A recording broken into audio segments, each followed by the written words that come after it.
point, COVID-19 is a worldwide pandemic.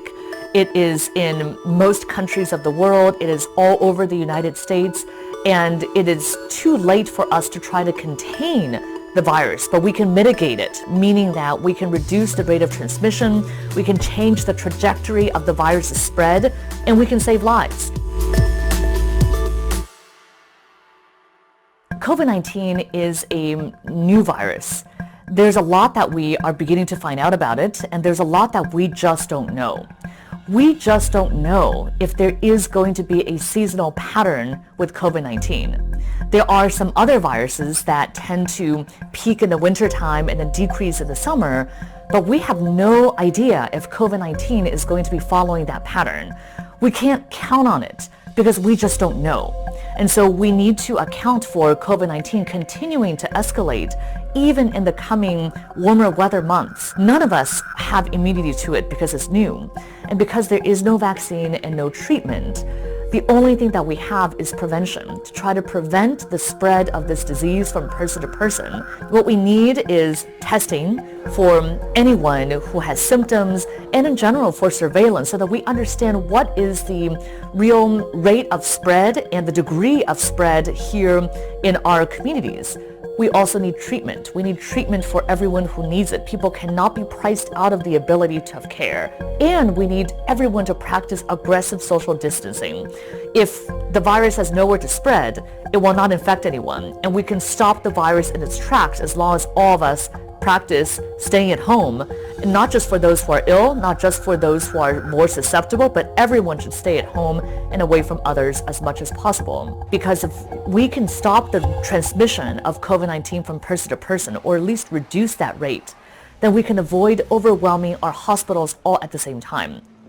About 80% of patients who get COVID-19 will recover with mild symptoms. They do not need in-hospital care. So think about the cold or the flu. They'll recover with symptomatic management at home. About 15% may need hospital care, and about 5% need intensive care. The biggest fear right now in the US and in other countries around the world is that hospitals do not have the capacity to take in all the critically ill patients who may need care at the same time.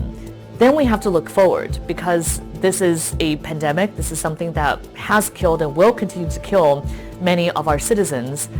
But this will not be the last outbreak that we will ever have.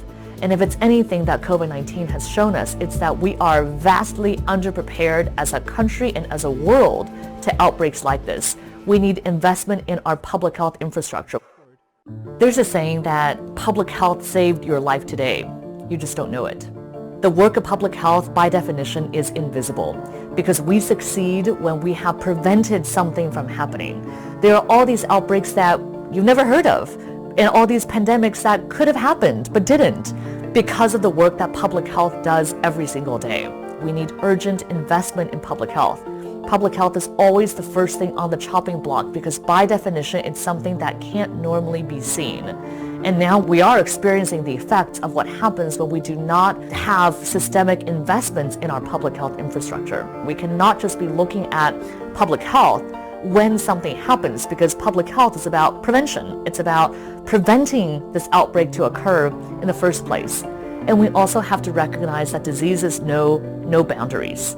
And that if we are to invest in public health, we also have to invest in global public health and understand that public health, national security, health and well-being, and safety are all integrally intertwined.